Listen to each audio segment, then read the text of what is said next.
so amazing. I'm going to garnish with all the greens and tomatoes and onion. Voila! Enjoy.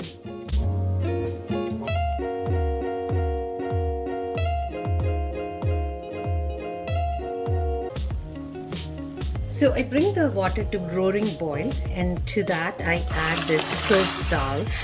I had washed it a few times before I let it sit for boiling.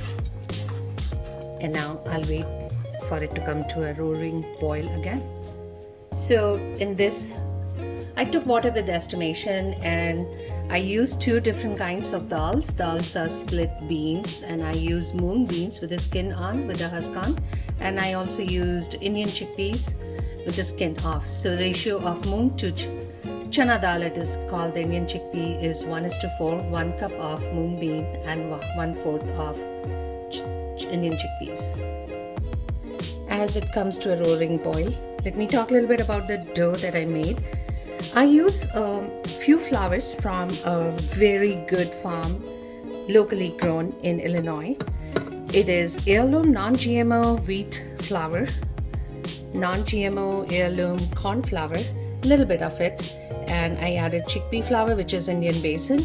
I added a bit of other bean flours, and I used organic whole bean of Indian chickpeas into it. To that, to make the taste, of course the salt goes in. I added a bit of turmeric powder, added a little bit of dried fenugreek leaves. I added fresh cilantro seed, a little bit of spring green into it, and added a very tiny bit of baking powder. Or you can even use baking soda. It doesn't make a difference that I have noticed. And because it doesn't have any kind of oil or yogurt that we traditionally use, I had to use that. Otherwise, if I use yogurt or a little bit of ghee, I would not be using it, the baking soda into it. So let's wait for the water to boil, which it's about to. My dough is ready. And it doesn't take much time because I had left the beans to soak for 2 hours. So it's just a matter of time to boil, and it gets cooked very easily. I'm going to add a little bit of salt, turmeric powder, cilantro seed powder, cumin seed powder, a little bit of red chili pepper. This chilies were grown in my home state, again, the Thar Desert, and one of my nieces, she prepped it and she sent it to me, so it has traveled overseas. I will wait for it to cook just a bit. It's still very uncooked, solid. Now here is a tip. You will notice that usually beans, they get some froth on it. And if you live in warm places, especially where I come from, a desert, we are encouraged to remove this froth.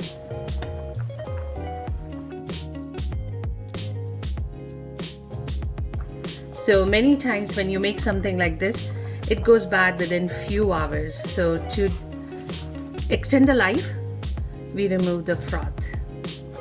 As the soup boils, we are going to make the dumplings of the dough that I made. I have an estimation of how big or small that I make. So if you notice, I make a ball and I press it down. I'm supposed to make a hole. Most of the people put their finger. I do not. Under the nails, ew. So you make it like this and you collect them. So the plate fills up like these, and it will help me put them all together quickly so they will cook evenly. If I keep making them as I add them, some will cook faster than the last ones, so I avoid doing it and I collect them in a plate and I add them quickly. Let's check if it is a little bit cooked. Yeah, it is halfway done, and this is when we are going to add all the dumplings in it.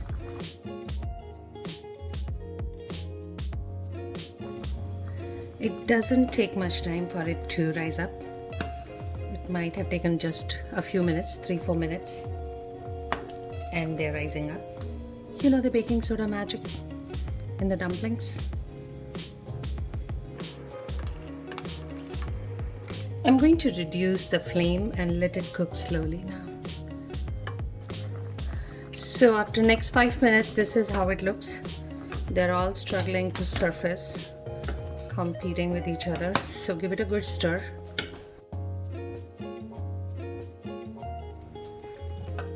It's just shortcut ladies take to feed an army of kids during summer vacations. I'm going to chop some onion and tomato and leave a little bit to use it as garnish, but most of it is going to go inside and it will boil to cook. So we have all these things ready now, and I'm going to add it to it. I'm going to add onions, and then I'm going to add tomatoes, and in the end I'm going to add the spring onions. I've chopped a little bit of cilantro as well, and I'm going to use this part into the pot, and I'll use this front part for the garnishing. Save a little bit for garnishing. I'm going to increase the heat here and just stir it some more. It doesn't take much time. It's almost done. Yep, the beans are nicely cooked. So are the dumplings. I'm going to do a test. I'm going to cut it and see if it is nicely cooked inside. I have taken one dumpling out. And oh yes, it is so cooked. Nicely cooked. And just to show you, it is spongy and it's done. So dal dhokla is ready, and this is how you serve: soup at the bottom and dumplings on top. So amazing. I'm going to garnish with all the greens and tomatoes and onion. Voila! Enjoy.